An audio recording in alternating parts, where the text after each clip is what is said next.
આજે તો મેં એટલી મસ્ત રેડી થઈ હતી ને મને ખુદની નજર લાગી જતા ગાઈસ. અને હાથમાં મેં મસ્ત કંકુ બી લગાવ્યું હતું. So hello, good morning guys. આજે તો સવારમાં મેં ફ્રીજમાં મસ્ત લાલ લાલ સફરજન જોયા. ના નાનલું વાળું તો કેટલું ક્યુટ હતું. તો તે લોકોને મેં કાપી નાખ્યા અને મસ્ત સવારમાં ખાઈ લીધા. પણ આ એટલા મીઠા નહીં હતા જેટલા મીઠા સફરજન રહી.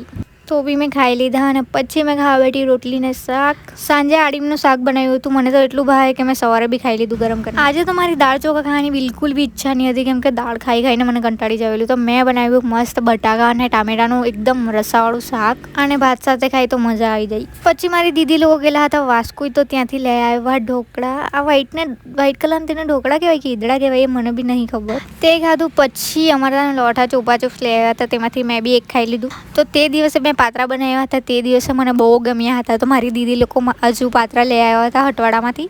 તો પહેલાં તો મેં મસ્ત બેટર રેડી કરવા માટે એમાં મસાલો એવું બધું નાખી દીધું ને મેં થોડું ક્વોન્ટિટીમાં વધારે જ નાખું એટલે એનો ટેસ્ટ મસ્ત આવે.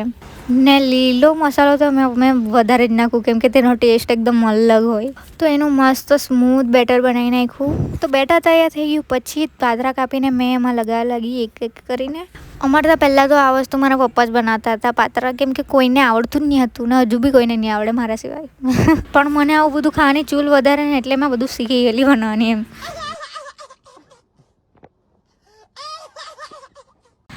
તો એક કરીને મેં બધા બેસન ચોપડીને પછી તેને મસ્ત એકદમ ટાઈટ શું કહેવાય એને ગોળ વાળી લીધા. મને પેલા ફ્રાય કરેલા પાત્રા આવે ને તે બી વધારે ભાવે પણ તે છે ને હટવાડામાં જ સારા લાગે. ઘરના નહીં સારા લાગે. ઘરના છે ને બાફેલા જ સારા લાગે મને.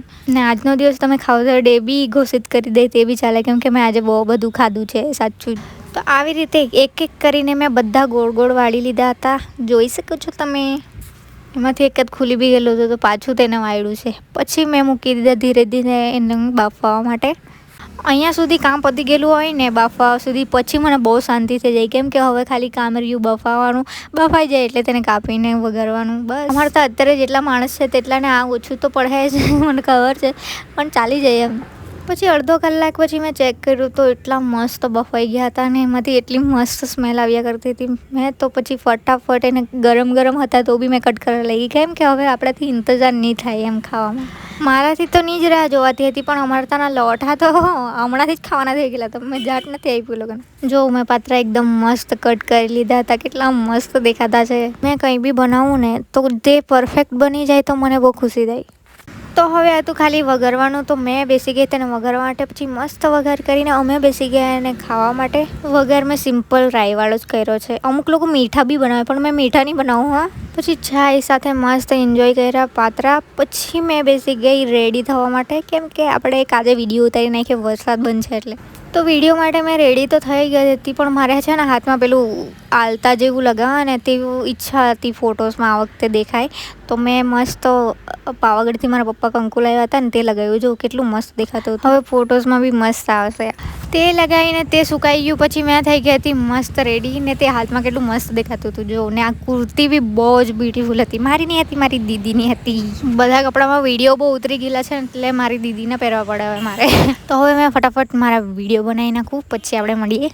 પછી મેં આવી ગઈ ઘરની પાછળ વિડીયો ઉતારવા માટે. થોડી ઘણી ક્લિપ્સ લીધી મસ્ત. હા તમે લોકો કહેતા હતા કે યુટ્યુબમાં બી વિડીયો અપલોડ કરજો. મેં ભૂલી જ જાયા કરું. મેં આ વખતે ટ્રાય કર્યા હા કે. તો વિડીયો ઉતારીને હું આવી ગઈ પાછી આગળ ને મસ્ત વિડીયો ઉતારી લીધા છે મેં. સાથે મસ્ત ફોટોઝ બી પાડ્યા છે. ને ફોટોઝ મેં એટલા પડાવ્યા હતા કે પેલી બી કંટાળી ગઈ હતી. તો હવે મેં કરી આવ્યું ફટાફટ ચેન્જ. તો ચેન્જ અને ફેસ વોશ કરીને હું આવી ગઈ હતી આગળ ચાલવા માટે. તો આજે બી મારી દીદી લોકો સોલધી લાવ્યા હતા આડીમની સિઝન આવી તો આડીમ જ ખાવાય ને ગાઈસ. બીજી શાકભાજી થોડી ખાવાય. મને તો પર્સનલીમાં આડીમ બહુ જ ભાવે એટલે દીદી લોકો બનાવવા બેઠા હતા આડીમનું શાક. અમુક લોકો આંબલીમાં બી બનાવે પણ મને ટામેટામાં વધારે ભાવે. પછી સાંજે મેં ખાઈ લીધું મસ્ત આડીમનું શાક અને રોટલો. તો હવે મળીએ કાલે. બાય.